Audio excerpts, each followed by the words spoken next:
Nash Square.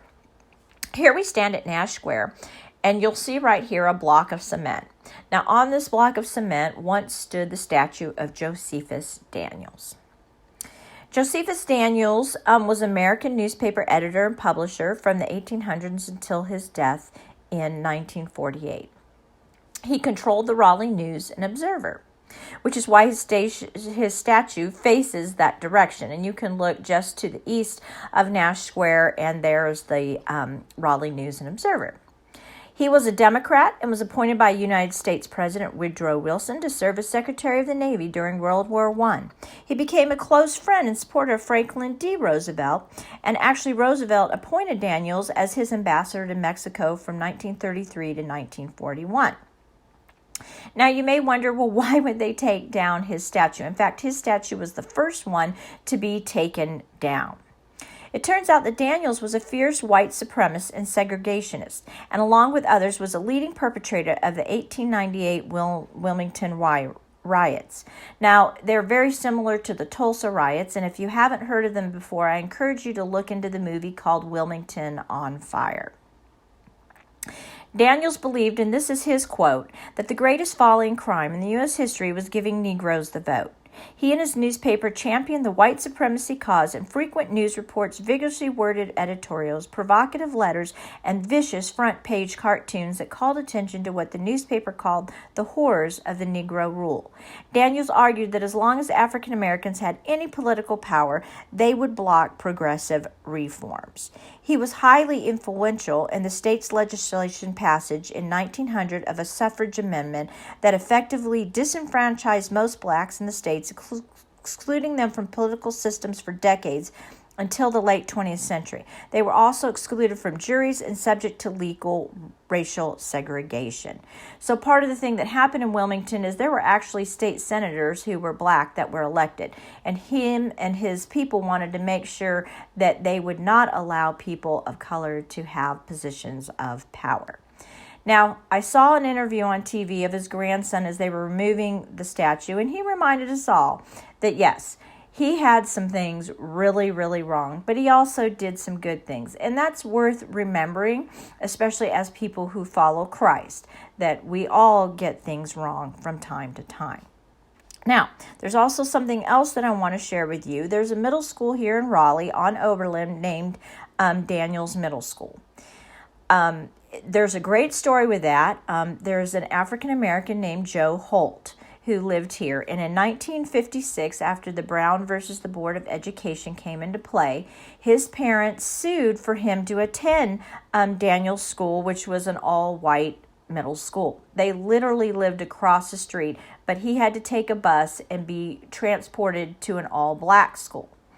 Now, the state kept pushing it off, and then finally when he was supposed to go to high school, which would have been Broughton High School, they started finally some court proceedings, and it ended up, this court case went all the way to the Supreme Court, and finally the Supreme Court awarded Joe Holt the right to attend school in Raleigh. However, when they made that decision, he had already finished his freshman year in college. So he never actually got to attend any schools in Raleigh that were near his home, which is kind of really sad. In fact, some people will remember the history wrong. They'll go up to Joe, he's still alive here in Raleigh, and they will say, oh, you were the first black to attend Broughton High School. You were the first black to graduate. And he's like, no, I never attended Broughton High School or Daniels.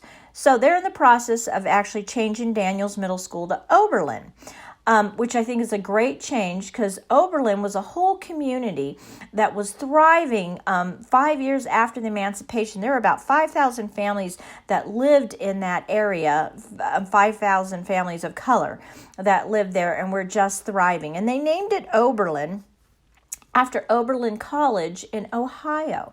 It turns out Oberlin was a college that not only allowed people of color to attend, but they could actually receive a diploma. A lot of colleges at that time would allow people to attend, but they couldn't actually get a diploma, receive one. So that's kind of an interesting. So So that's a lot of history just around Josephus Daniels and this area of Nash Square and Oberlin. As we stand here on Salisbury and Hillsborough, right in front of the Capitol, this once stood a memorial to the Confederate Army. The state legislature endorsed the goal of building a Confederate monument in the Capitol Square. It was dedicated on May 20th, 1895, 27 years after the end of the Civil War. It was 75 feet tall and cost $22,000 at that time in 1895, which would be equivalent to about $4 million today. It was a very expensive statue. If you remember, it was an obelisk with a Confederate soldier on the very top, and then it had two soldiers down a little bit lower, and then two cannons. The cannons, I believe, have been moved to Fort Bragg. The two smaller statues that were on the side and reachable are the ones that were torn down by protesters. And they took one and hung it on one of the street posts here at the corner of Salisbury and Morgan. And the other one they dragged down to the federal building, or not the federal building, but the court, the state county court building. And then the governor decided, you know what, this is unsafe in case protesters come and try to tear down the rest of it, so they removed it. It's really kind of an interesting thing because this monument was an intentional memorial to honor people who died in the Civil War, but it ended up becoming an unintentional symbol of oppression and division. It stood for about 100 years and was there especially in the institution of the Jim Crow laws. And so I've talked to people of color, and they talk about that, yes, this symbol was a reminder, a painful reminder of the past of oppression that thrived here in Raleigh. It's kind of interesting, too. On the grounds of the state capitol building, there are other statues of Confederacy. Now, they removed two more in addition to this tall one, but there's still three that remain. So the other ones that were removed were the Women of Confederacy. The Women of Confederacy monument was given to the state by the Confederate veteran Colonel Ashley Horn and was unveiled in June 1914. It was the wish of the Colonel Horn to recognize the suffering and hardship faced by women during this tragic period in our nation's history. So that now, where that stood, there's a huge potted plant. Henry Lawson Wyatt was the first Confederate soldier to die in battle in the Civil War, and so his statue was also removed. Now, like I said, there are three more that exist, and one is Zebulon Bayard Vance. He was actually the governor during the Civil War, and then he became the governor again later on. In Asheville, North Carolina, there is a huge obelisk to him, and right now it is covered with like a black tarp, and they're trying to decide, do they remove it, do they rename it, what do they do with it? The other one that was removed is Samuel A. Court Ashe. Or no, this one still remains because he once again was a captain in the Confederate Army and was governor as well, or served as a legislator and a newspaper editor. So his is still there. And Charles Aycock is a state senator and governor. He campaigned in 1890 on a white supremacy platform. And so those three remain, but the Wyatt and the Women in Confederacy have been removed.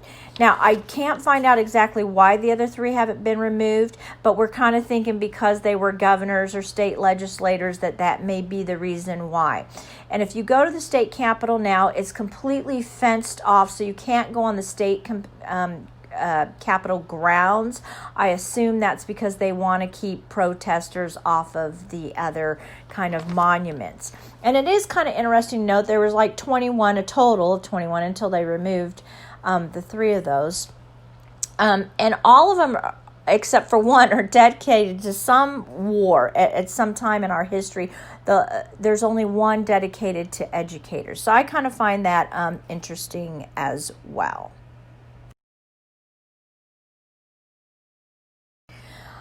Our last stop is at CAM, and that's Contemporary Art Museum. Now, right in front of CAM, and if you've seen the pictures, they've been allowed to paint it in big yellow letters, "In Racism Now." Charmin Driver, one of the organizers, said she called Mayor Marianne Baldwin to see if they would be allowed to paint the message on the 100 block of Hillsborough Street in front of the Confederate obelisk by the North Carolina State Capitol building, but denied that request, citing that it was state property, which makes sense that the state would own the area around the state capitol. However, Baldwin encouraged volunteers to paint it in front of the Contemporary Art Museum. Really, it would have made a lot of sense. "In Racism Now" is what it says leading up to the Confederate statue that is so painful for so many Americans. We'd like to see it gone. We're not going to stop. And this was a quote by Driver. And what's interesting is when she made that quote, it was a little less than 2 weeks later that the statue actually came down, which I think is kind of an interesting story. If you go to CAM, it's harder to see it. Some of the pictures, the aerial views are much more helpful to see, but I would encourage people to go down to CAM, and not only as you go down there are lots of art that has just popped up and sprung up in the area because of the riots that happened while the protests were going on. The storefronts were covered with plywood boards, and a lot of people drew some really beautiful art. And so I'd encourage you to go down, look at the art, and know that some beautiful things can come out of things that are not so great. But some great things are happening. I encourage you to come see.